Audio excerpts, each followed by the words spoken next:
All right, we're going to go ahead and get started. Thank you everyone for joining us tonight for the Indian Creek webinar that we have scheduled today. This is a part of the Orca Recovery events that we have scheduled for the end of October and the beginning of November. And Orca Recovery Day, this is actually the 6th annual Orca Recovery Day that they have had. Its official day was October 14th.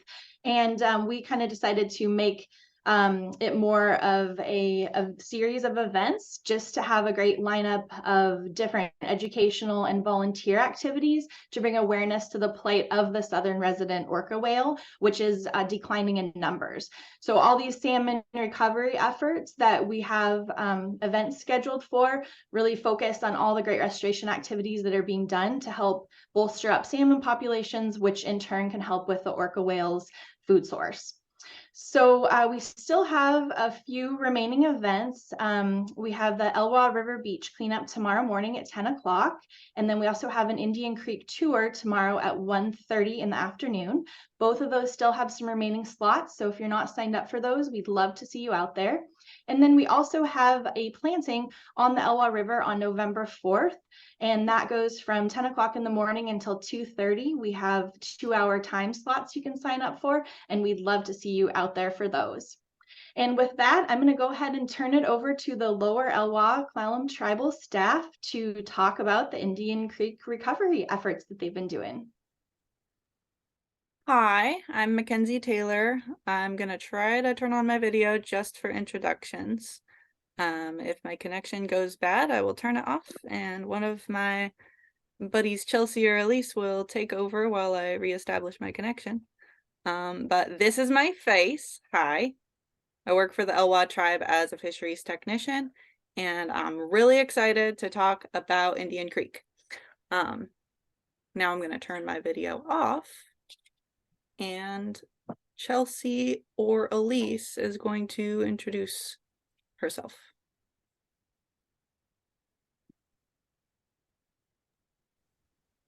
Hello. I'll just go first. My name is Chelsea. Sorry, I'm in my car. Weird scheduling tonight. So I'll turn my video off shortly as well. But I also work for the Lower Elwha Klallam Tribe as a science outreach coordinator, so helping with education, field trips, and some of the volunteer activities. And I was excited to help with Indian Creek earlier this year, and I'm so excited to learn more from McKenzie. Some sort of reprieve for the civilians in Gaza, because Is Elise in the building? I am in the building. Hello. Nice. Hi, everybody. I'm Elise Miller. I'm the revegetation manager for the Lower Elwha Klallam Tribe. And I'm super excited to be here for this and promote coming to plant with us on November 4th too, if anybody in the audience is interested in that. Yeah, it'll be Saturday, November 4th. But yeah, enjoy the show. Bye-bye. Thank you, ladies. They are my backup crew, and I appreciate them so much. I also wanted to point out before we get started that we have 2 of our WCC core members, Sam Miller and Drezano. I'm sorry if I butchered your last name. And where is she? Oh, I don't see her anymore. Kristen was the other one. They're a part of our Washington Conservation Corps crew, and they do a lot of really hard labor for us, and we appreciate that a lot. So Sam, if you want to pipe in at any point in time, please feel free to. Your perspectives are valued. And everybody else, please buckle up for the ride, because I'm not going to stop until the end when the questions happen. Okay, crew, let me know if my screen is visible.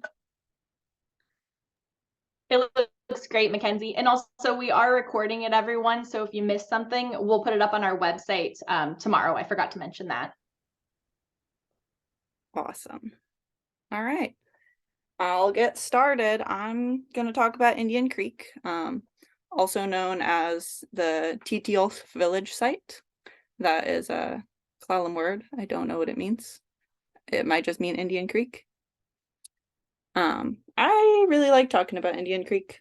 Today, I'm going to be talking about why it's special, why I love it so much, what it struggles with, and what our community has done to help it struggle less. These are the reasons that I love this creek and that you should too. It's part of the Elwha watershed. So you can see here in this map. Can you guys see my cursor?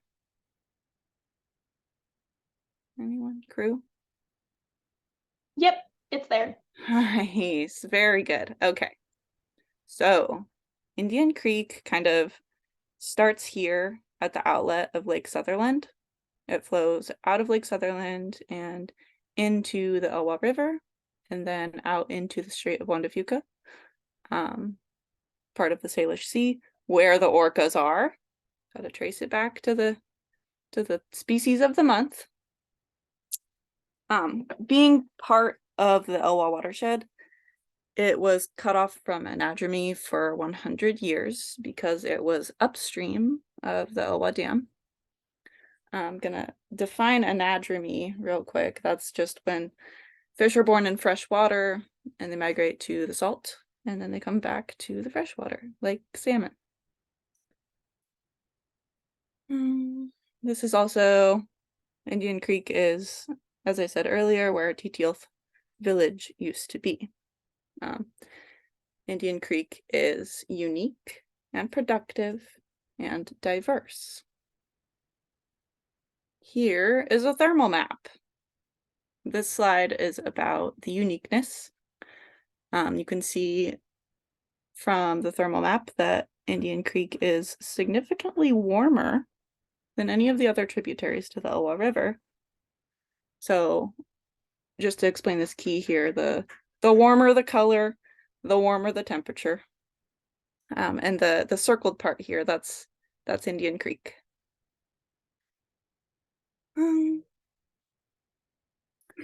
So it's lake fed. You can kind of see like Lake Sutherland in this super warm spot right here. And I believe it's the only tributary to the Elwha River that comes out of a lake. So it's unique in that way. It's also very low gradient, which is like a slope thing. It's got like a small slope. It's not steep like the other ones. Not that steep is a bad thing. Steelhead kind of like steep streams.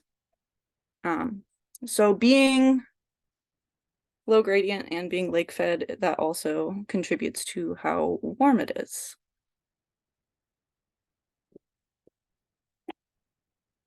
Bear with me, I've got little note cards here that you can't see me rifling through.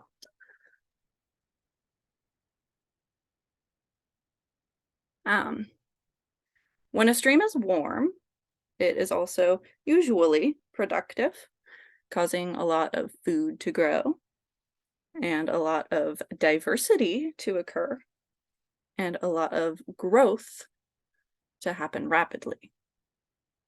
That's good in some ways because it can really enrich the local native species, such as these lamprey up here. Indian Creek has an excellent lamprey population, and this is like an albino one or something.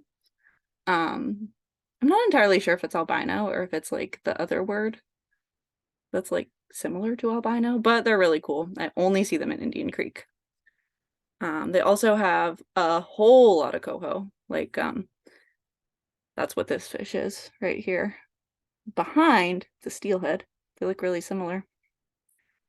Indian Creek actually has so many coho. Let me go back a slide to put this in perspective. So it's like one small part of the whole watershed, right?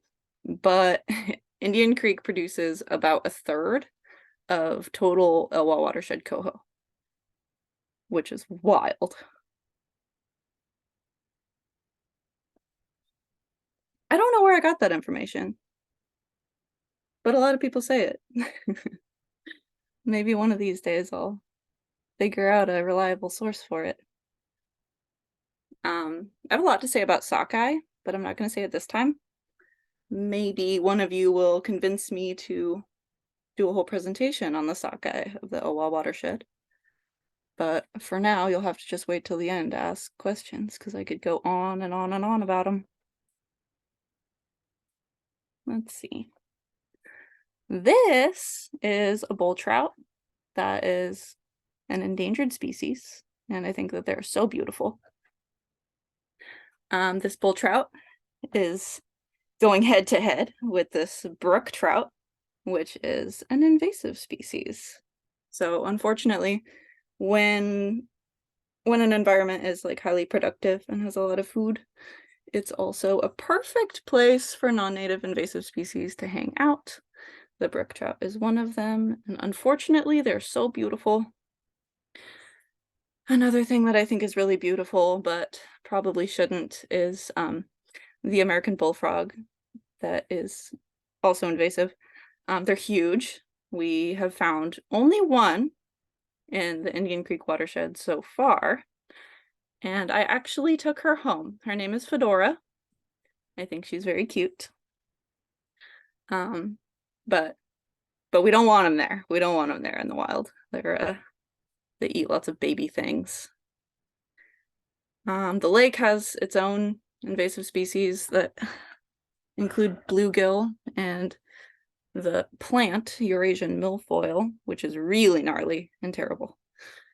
And then Indian Creek, the kind of like the whole watershed, but mostly concentrated down at like the confluence where it meets the Elwha River. It has a lot of reed canary grass, which is this picture right here of the only plant on the slide. That stuff's just like notorious for destroying salmon habitat and choking out rivers. So it's got like its good stuff. It's so diverse, probably the most diverse tributary to the Elwha River, and the most productive, but it's also very invasive productive as well. I think it has the highest diversity of invasive species in the watershed as well. But back to the happy news. These are some graphs. The x-axis, that's time, so that's the year. It starts in 2012 and 2013. That was like about the year, 2 years after dam removal.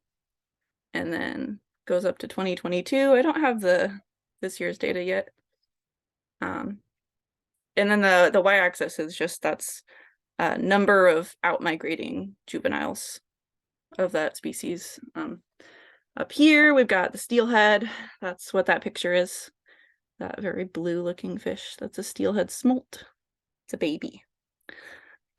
This is a coho smolt. Also a baby.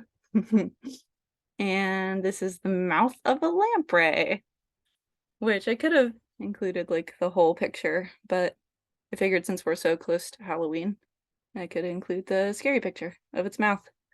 They're really quite cute when you're not looking into their mouths, though. If you look at these graphs, you can tell that like things really fluctuate over time. And sometimes it can be confusing about like how much progress is really being made. But if you draw a line through it, it is getting better over time for, well, at least all of these species. Coho are actually doing well enough that we opened up the river to ceremonial and subsistence tribal fishery, like just recently. It was the first time since dam removal that tribal members have been allowed to fish the Elwha River, and that happened this month. We're really excited about it. It's a very modest fishery, but it's better than nothing. You can't really talk about Indian Creek without talking about the history of it. Way back in the day, before colonization, the invasive species obviously weren't as prevalent, if they were even a thing at all. invasive species a lot of the time are associated with like colonization and like human introduction. And way back when, the two lakes that would be Lake Sutherland, also called Nikita, and Lake Crescent, they used to be like connected to each other, like the same body of water. And there's this tribal legend that Mount Storm King separated the two lakes. It was because the Quileute and the Clallams were kind of like butting heads over fishing or hunting land. It depends on who you ask. And Mount Storm King got like so mad that they were beefing, and he just let the mountain come down. I really loved this quote from Bob, a Lake Sutherland resident. He wrote this gorgeous article that I really want you guys to, I would love you guys to look up this article and read it because it's so gorgeously written. Here's an excerpt from it. Storm King shook with anger and frustration, its walls crumbling and crushing the defiant warriors of both tribes. That's pretty close to the geologic story, the one of landslides caused by the grinding, cracking earth, a comforting melding of perspectives, of worldviews. I prefer it. I just love that. So that's how the lakes became separate. Actually, a tribal member told me that before the lakes separated, Indian Creek wasn't a creek. It was like a full-on river. And the mouth was in a completely different location. It was like farther down the Elwha River. I thought that was kind of interesting. This landslide that split the lakes was 5,000 years ago. Somebody also told me, I think, that village thrived on sockeye, which are really hard to find in the Elwha watershed at all. At least the anadromous kind are. In the 1860s, the majority of the Elwha villages were forcibly relocated, so that's probably around the time that Teal village was relocated as well. But they are still here. The Elwha tribe is, and they are trying to walk that delicate line between the traditional mentality and our current civilization. This slide's about productivity in our human community as well as nature. We've kind of messed some things up, you know.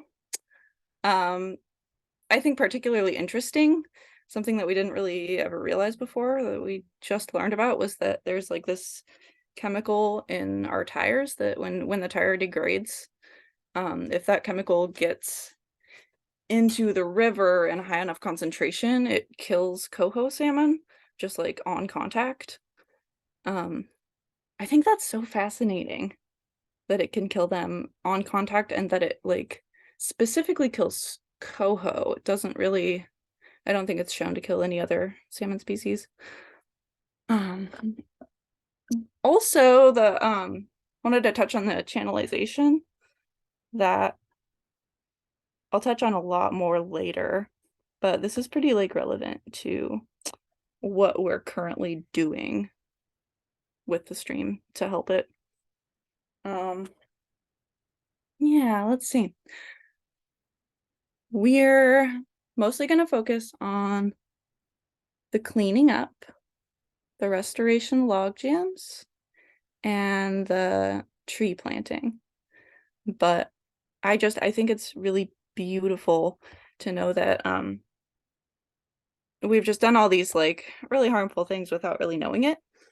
But to watch our community come together and like recognize that like as a team and decide together to do something about it, I think that's really like encouraging, and it kind of shows me that we can take that like more mentality that kind of like held us back environmentally, and we can use that energy to create real change.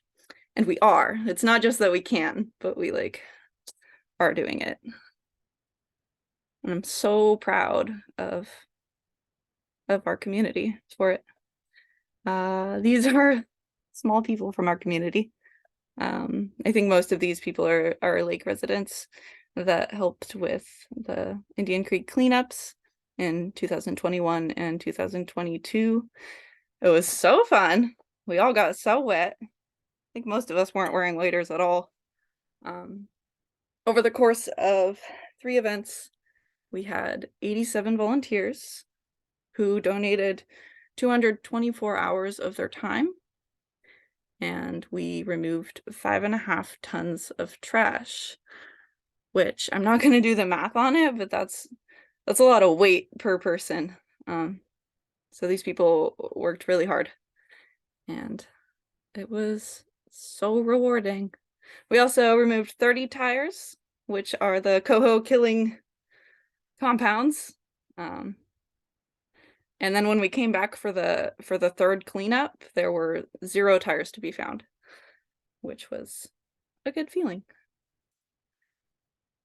And I don't think we're gonna need to come back. We did just such like a thorough job. I mean, eventually we will, but for now, it's looking really good. And we have more trashy places to focus our efforts, like the lake bed. Oh my God, I've heard some terrible things about the lake bed. Here's some more pictures. I don't remember who took these, and I feel terrible about it, but I think they're really cute. Look at these guys working together. That's like a floating raft or something, which I heard are kind of valuable. We still have that if anybody wants a old floating raft. This is, I forgot his name. I'm so sorry, but he brought his boat. He was like a lake resident who just paddled all the way over to the creek mouth, and all that in the back there, that's styrofoam that he's hauling. A whole lot. That's not even scratching the surface of the styrofoam that we pulled out of there. All of this was done at the headwaters of the creek, which are just right by the outlet of the lake, just within a few hundred meters of the outlet. They're also highway adjacent. That's why there were so many like tires. We focused the first times on plastic and tires, but on the 3rd time around, we had gotten so much of it that we started focusing on like lumber, like specifically like pressure treated and like creosote stuff. I also like learned a lot of lessons about getting humans to do things together. I had never done anything like it before, and the first event we had, somebody showed up with a chainsaw, and I just didn't know what to do. But it turns out it's actually like a pretty super common misconception that that natural wood in the stream is like a fish barrier. So the people like showed up thinking that we were there to remove natural wood in order to let the fish get by. But I'll touch on it more later. There's a lot of benefits to natural wood, and I just had not realized before then how common of a misconception it was. So it was an opportunity to educate, and this also is. Now I can talk about why log jams are good. First, I'll kind of like show you what they look like and what we did. For this next part, I just stole our engineer's PowerPoint and I plopped it right down in the middle of ours. So this is the title slide to their PowerPoint. We did these log jams in last year, and it was called Stage 0 Restoration, which is the first time I had ever heard of that, and I still don't think I could really explain what it means. But my perception is that it's kind of like from the ground up restoration. It's like just starting from scratch, which is really intense. This occurred near the DOT property on Indian Creek and did a lot of good things for the stream. Here's what it looked like before. And again, this is straight out of the PowerPoint that Natural Systems Designs put together. They're really smart people. This is Indian Creek. As you can see, it was very straight in this section. It was channelized, which means like straight and like uniform. If you look at the water, that looks like high velocity water, I'd say. When you get water at a velocity that high, usually the substrate becomes kind of like cobble, like large rocks. Totally sucks to walk around in. It's very stumbly. And it super sucks to build reds in.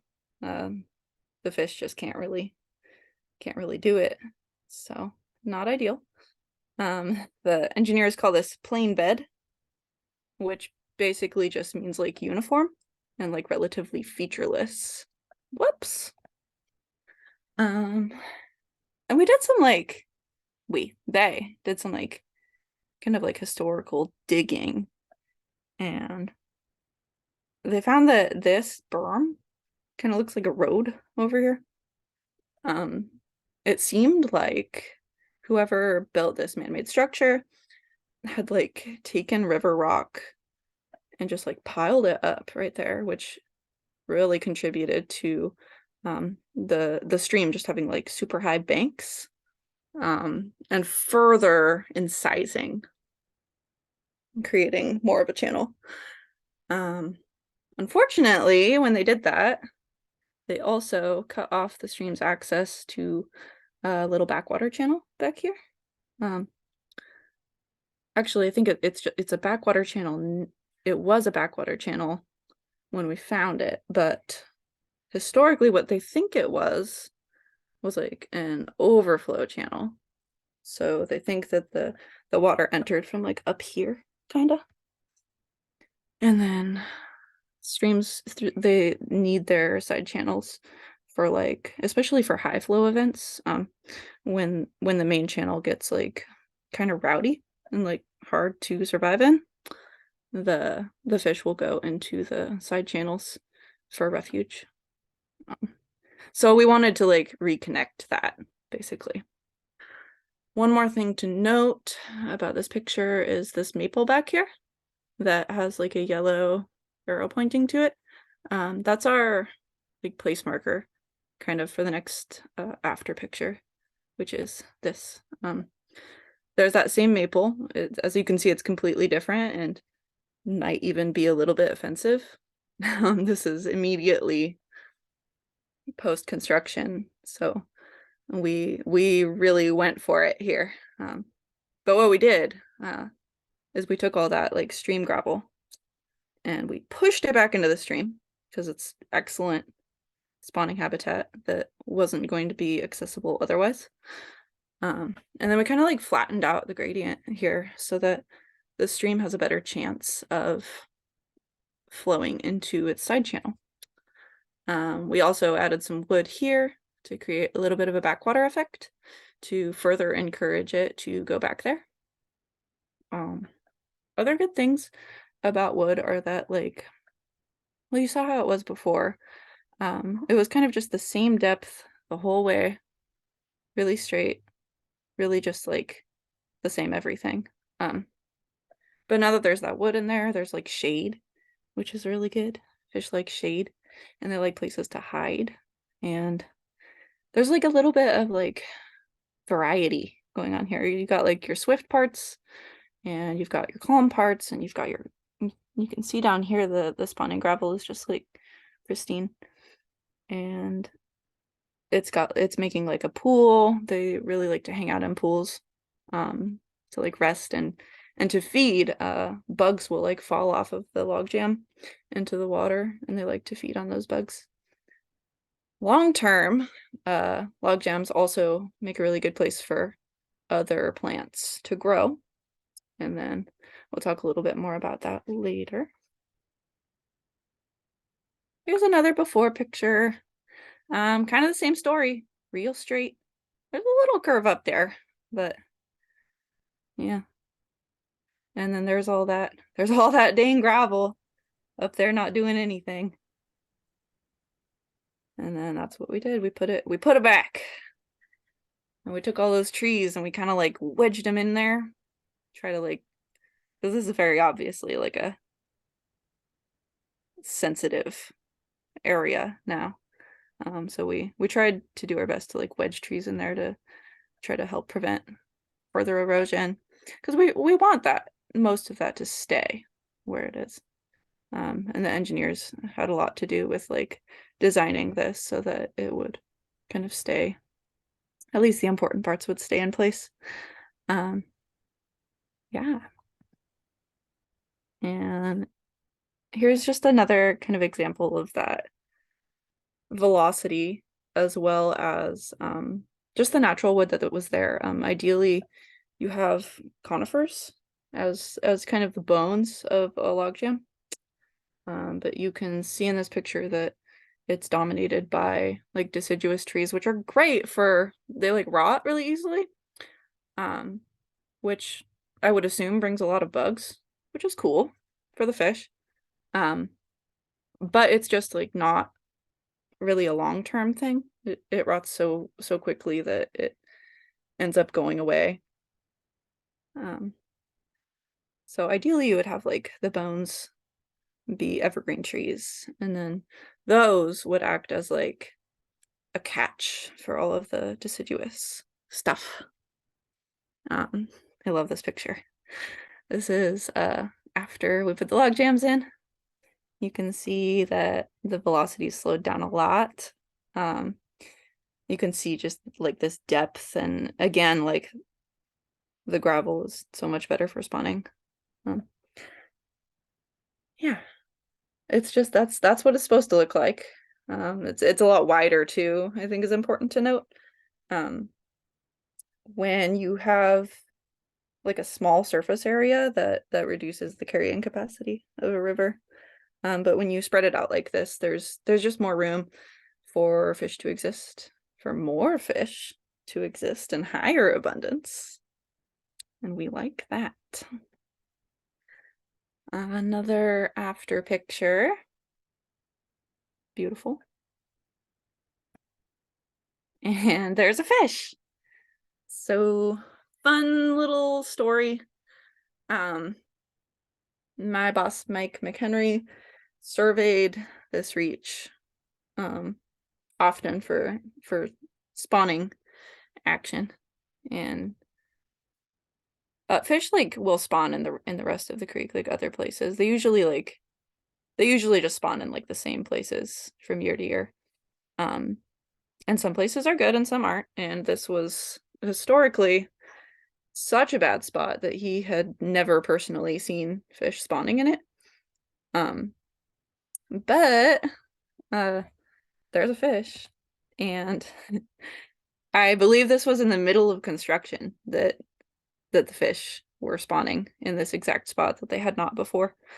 Oh, another thing about log jams is like when they slow down the velocity, they will collect like fine sediments upstream of the jam, and that's like a lot better than the high velocity sweeping them down to probably the straight. So the fish loved it, is what I'm getting at here. Look at them happily spawning. It was a little bit annoying though, because they started before we were done with the log jams, so kind of got in the way. We had to cease operation a couple times, I think, but we did get it done, and so did they. After you put in a log jam, you gotta plant it, especially when you rip up the land that much. Just because if you don't, that will invite invasive species. Invasive species love disturbed soil. There are a lot of other reasons that you should plant trees I'll get to later. This was in February of 2023, I think. Elise ran this, and if I'm wrong, she can correct me. We had only 11 volunteers that each donated 10 hours. Is that what the math tells me? I think so. No, 3 hours. Oh boy. But only that number of people managed to plant 1,300 plants just in one day. Again, if those numbers are wrong, then Elise will tell me. But at any rate, it was a very impressive number of plants for the amount of people. And not only that, but they did great. I mean, the plants did. Holy moly. I've seen a lot of plantings a year or two after they're planted, and the survivability is not always like impressive. There are just a lot of factors like dryness. I think a lot of plantings don't get enough water just because it's so hard to employ like a long-term maintenance plan for them. And you would think that they would survive on their own, but with climate change and everything, we're just experiencing like way longer periods of like drought. So that's part of why I was so impressed to come back to this site. I was on a coho survey and I came back much later, and the plants looked like phenomenal. They were green and flourishing and peppy. And so I put like little pink arrows where all these plants are, just to like hone you guys in on it. I just think they look so good.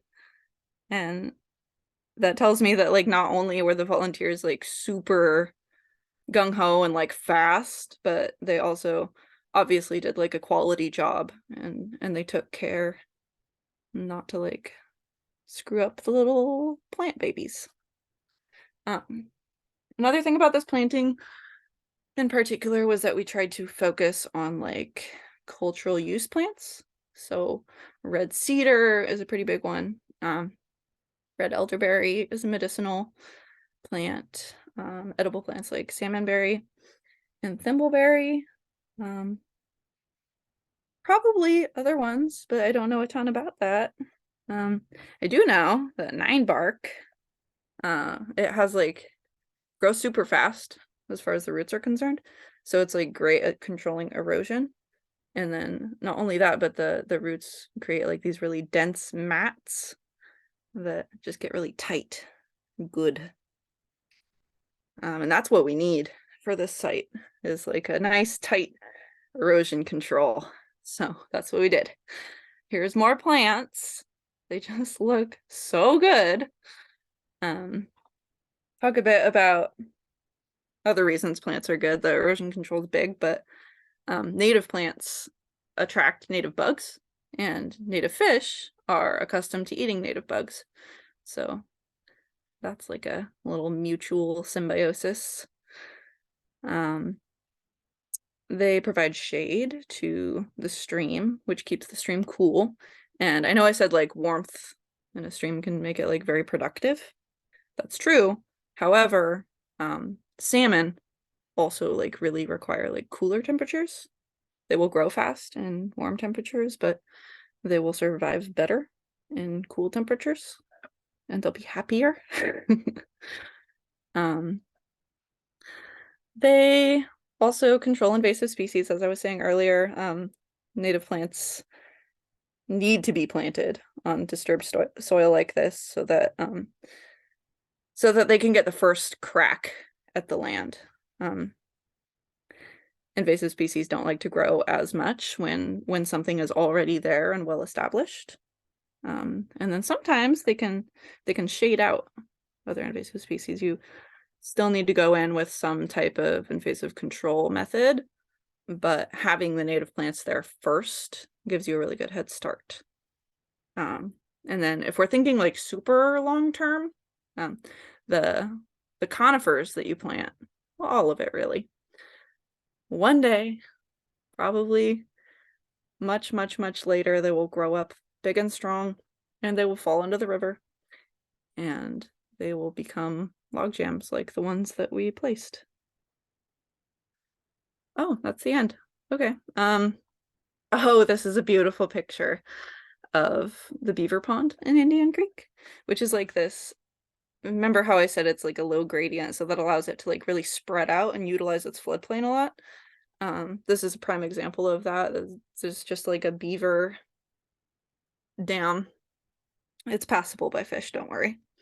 But the like backwatered the stream so much that it created like this beautiful delta. It's just like so vast and sprawling and full of really interesting plants and stuff. So that's the picture I wanted to end on. What's next? The rest of Orca month.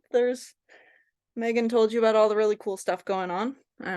Tomorrow I'm gonna do like a kind of like basically this, but in real life and at the logjam sites, so we can kind of see like what they're doing now. On Indian Creek, if anyone here attended the cleanup, you probably know about this like concrete weir that's up there near the lake outlet. It doesn't look good. It's just like not being used, and it like spans most of the channel. And I heard that they're gonna take it out, so yay, good. We're also like currently monitoring it to see if it has any backwater effect. Looks like it does. We're really hoping to put in more log jams. I don't think we have a solid plan for that yet, but stay tuned because we might. And then, as I said, the lake bed looks really bad, so any divers want to go help us clean that up? Please let me know. That's my frog. She's the end slide. Her name is Fedora. And thank you so much for tuning in. It's question time.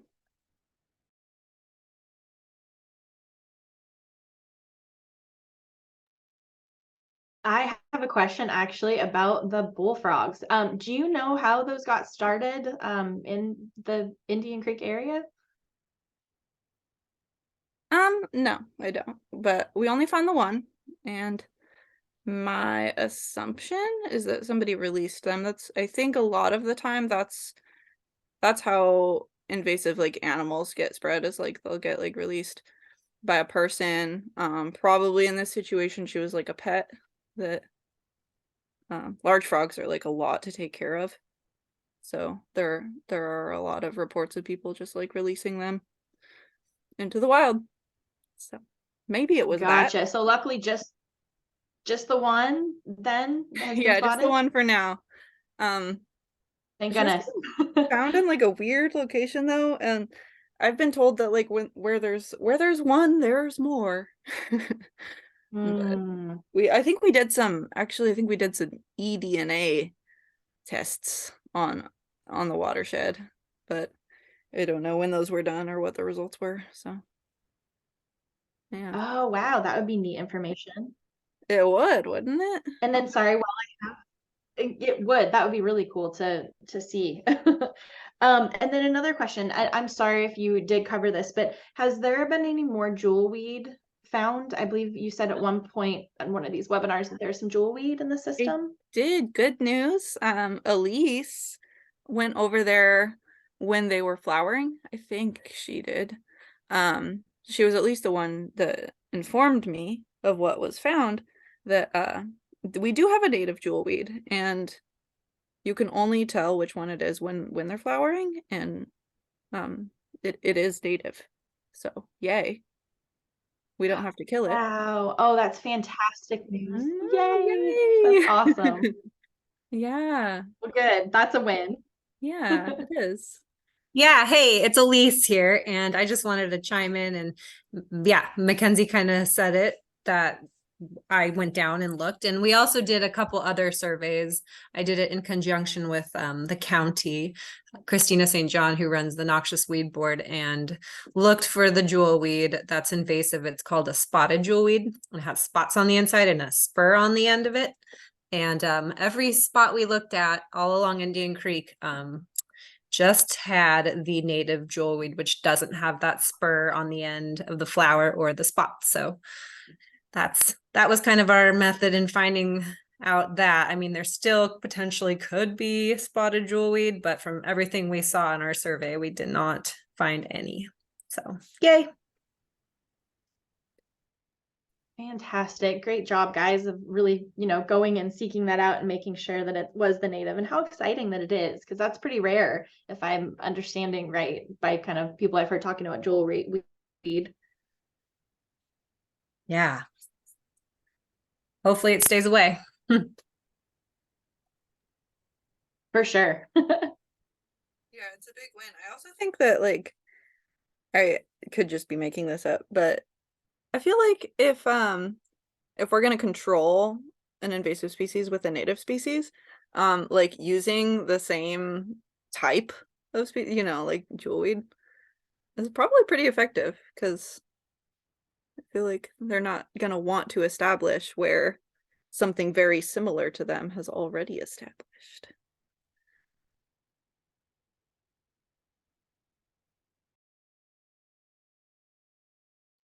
I'm sorry, I don't mean to hog the questions, but I did have one more.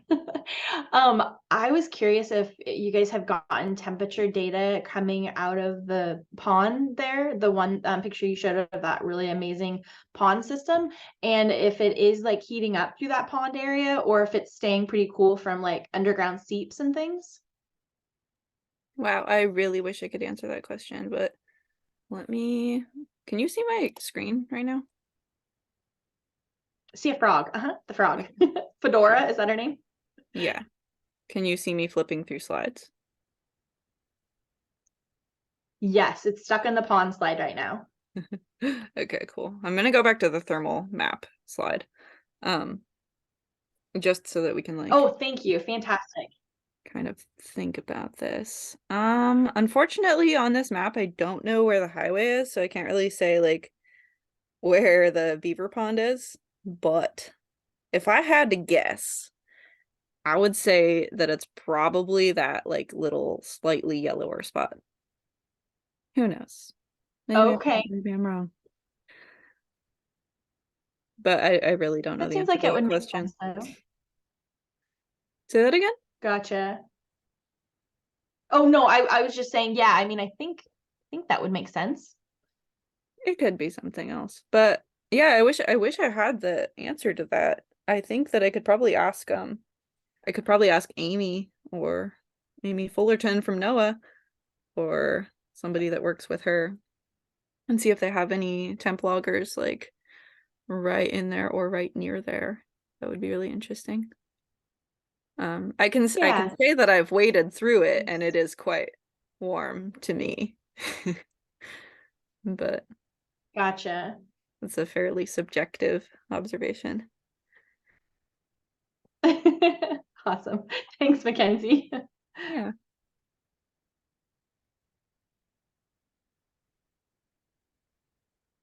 All right. Does anyone have any more questions for Mackenzie? And Chelsea has put some really amazing information over in the chat.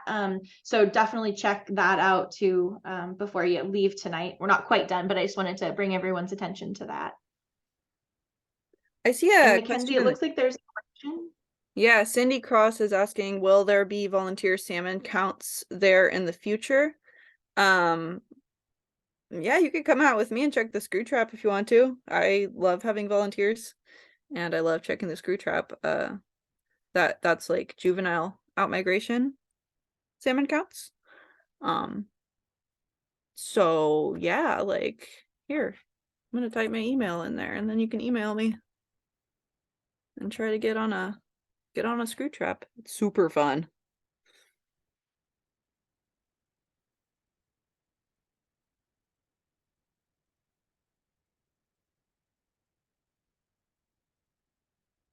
Yeah, Jefferson County is pretty good at their volunteer outreach. Does anyone else have questions before I get off of here and go to bed?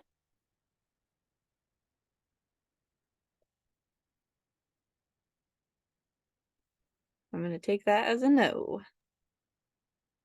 Megan, can you do the closing thing? Yes, for sure. This was an amazing presentation, Mackenzie. Thank you so much for your time pulling this great slideshow together. And I look forward to hopefully another one next year as well with some of these great updates. And for everyone on here, we have talked about maybe trying to do something similar for the Little River system. So stay tuned, maybe this coming winter or spring. Mackenzie and I were just sort of talking about how neat that would be to talk about all the great stuff that's been going on in that system that the tribe's been doing. And, you know, just as part of this whole Elwha watershed restoration. With that, I hope that some of you we might see tomorrow at the Indian Creek tour. The link to register for that is at the top of the chat if anyone still wants to join. We have some spots there and would love to see you. And I think unless anyone else has anything else to share, we'll go ahead and close and get Mackenzie to bed. Thank you, Megan and Chelsea and Elise and everybody who attended, and have a wonderful night. Thanks, everybody. Have a good evening. Thank you.